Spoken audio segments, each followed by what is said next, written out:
वो चला करता है।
जो जहां पर बैठ, जिसको जहां जगह मिले वो वहीं पर बैठ जाए।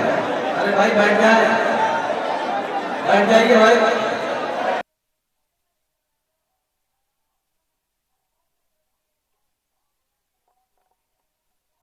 कुछ ही लम्हात में हज़रत का खिताब हम समाप्त करने वाले हैं। एक शेर पढ़ना चाहता हूँ, आप लोग बैठे, रसूल बैठे, सारे लोग बैठे। एक शेर सुने। एक मरतबा नबी के नाम पे मचल के बोले सुभान अल्लाह, और मचल के बोले या रसूलल्लाह। एक शायर कहता है कि रसूल पाक के प्यारों से भीख मांगते हैं। बहुत अच्छा ये शेर है। हुजूर सैयद अमीनुल बुखारी साहब क़िबला की मौजूदगी में रसूल पाक के प्यारों से भीख मांगते हैं।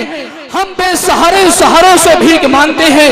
उन्हीं को मिलता है अल्लाह के खजाने से जो सैयदा के दुलारों से भीख मांगते हैं। उन्हीं को मिलता है अल्लाह के खजाने से जो सैयदा के दुलारों से भीख मांगते हैं। सारा